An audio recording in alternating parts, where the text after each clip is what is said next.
Remember, you have 20 minutes to give your presentation. You don't have to use all 20, but we will stop there. So after your presentation is over, the members of the panel will have some questions that they want to ask. Okay, good luck. Hello everyone, we're the JFK Robotics team, and today we're going to take you through a journey of building Perseus. First off, we would like to start saying that we took our practice to the max, and we actually built a bone and table mock-up, which we practiced until the day before the competition. As hard as we could. We wanted to get as much practice as possible. Next slide. Building Perseus. Building Perseus has three major parts: the chase system, the chases, the grappling arm, and the pull stick. Next slide.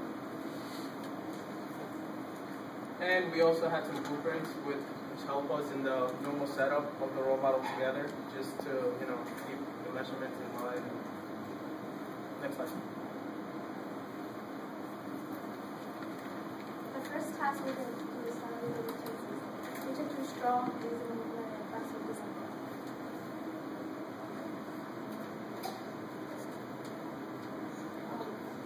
The first step is to start with the base. We really decided that we should be 16.5 inches and the length is 2 inches.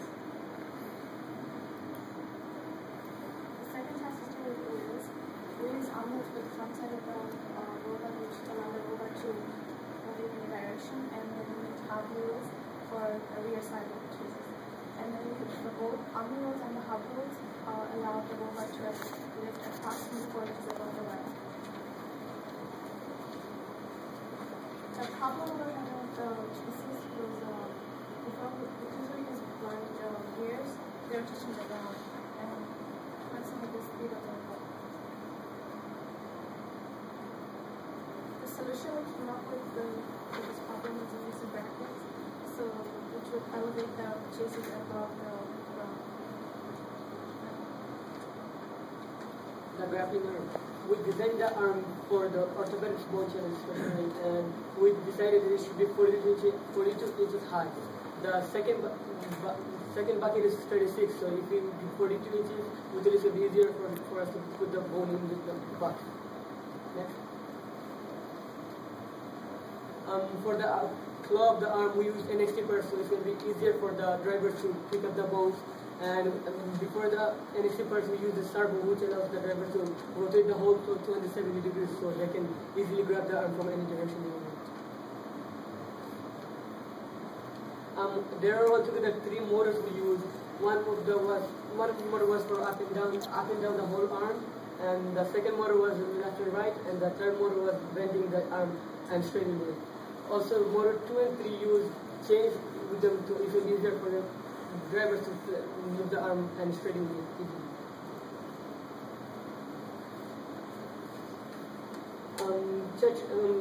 To minimize the weight of the arm, we use aluminum poles instead of the metal pieces, so it's going to be easier for the drivers when they're driving, and it's going to be less pressure for the motors, so it doesn't burn up easily. When we were trying, the claw really grabbed the bones and hold them easily, and the arm was jamming when unfolded.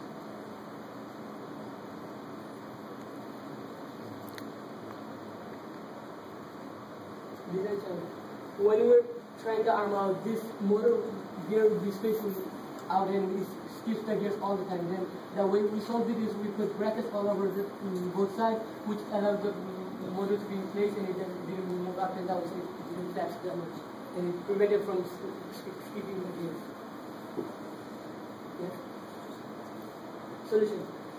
To minimize the weight of the arm, we drilled the hole through this, and another problem was the arm was coming off from the shaft. So that way we solved it, we drilled the hole through this bracket and put nuts and bolts through them so it doesn't come out every single time we try to move the arm. And the programming of the motor was changed, so there's not too much pressure on the motor when it's running. And finally, the pull stick. We designed the pull stick for it to be able to lay on here. And we designed to be able to lay on here, which would be able to move forward and backwards. It gave us 6 inches to work with, which is a tight enough space, but we thought that should be enough to score points. Next.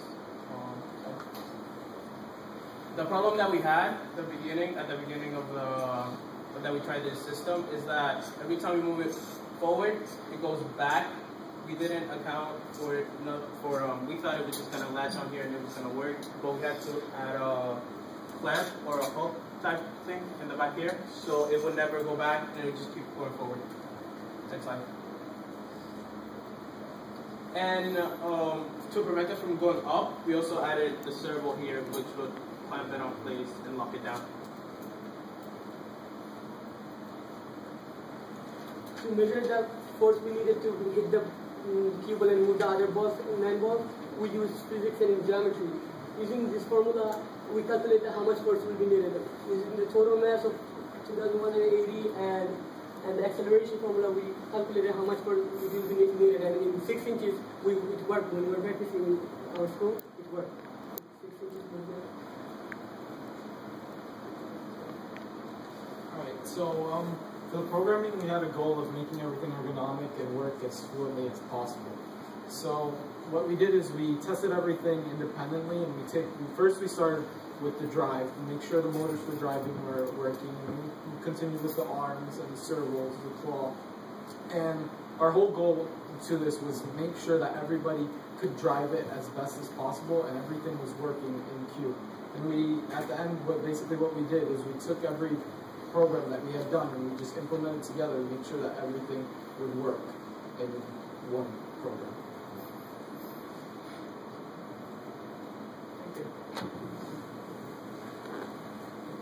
So how many students were involved in the whole project? How many? 21? Yes. Who worked on the PowerPoint? We did. Just a little helpful tip hint for next time. Just make sure you spell check, right? And make sure everything's spelled correctly.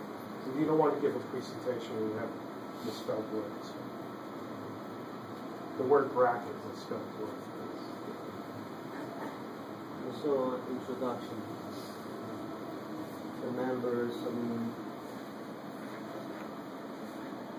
well, my name's Armando, and my team is...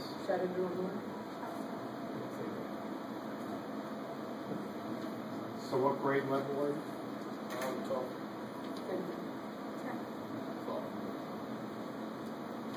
So you guys will be back next year, right? Can you see the demo?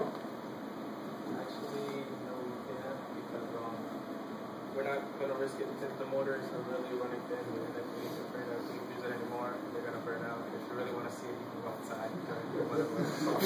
You guys can see us in action.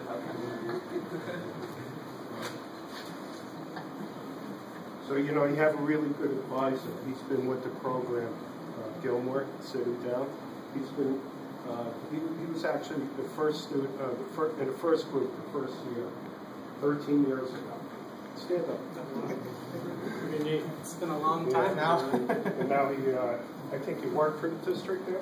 Yes, I'm a parent coordinator for the district and I teach for Robotics Center School. So he was in the first class.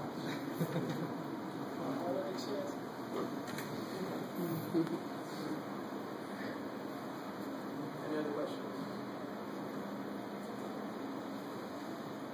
Thanks, guys. Thank you very much.